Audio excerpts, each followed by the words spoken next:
This is, I think, my third or fourth year doing it, and the feeling never gets old. I love doing it every single year. It's always a great pride to be representing Wales on a national level, and it's the best feeling ever in the world. Yeah, it was my third year, and every single year I come back and I say yes again, and that just proves how I value Esports Wales and the work that they're doing. Every single year I've seen more improvements, better resources, and it's just the atmosphere and the vibe just never gets old, and that's why I love to do it.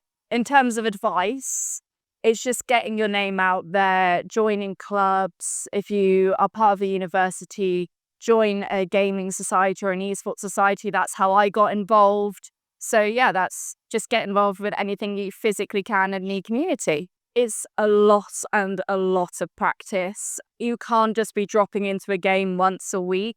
You have to put the effort in. You have to put all those hours into the game. If you look at anyone's Steam profile, you will find that there is a lot of hours on that game. And that is because at least 4 or 5 days a week, we are on that game at least 4 hours, just practicing different modes, practicing everything that we physically can just to prepare for the matches. At the end of the day, you have to put the effort in to become a national player. And every single one of the people on the team has done that. So that would be the advice I would give. As a joke, I would say get better peripherals. My first setup was a little bit interesting, but more on a professional level. I would say just keep putting the hours in. Even if it's not Counter-Strike, a different first-person shooter game is still good and good for, practicing skills. And at the end of the day, there are transferable skills between different first-person shooter games. I started on Valorant and then moved to Counter-Strike. My advice to my younger self would just be keep putting the hours in. At the end of the day, a couple of hours a week and every other couple of days is going to help and is going to make you even better.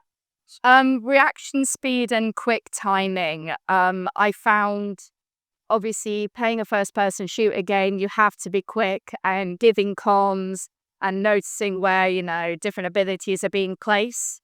I found that in real life, I'm now much quicker at communicating what I need in real time.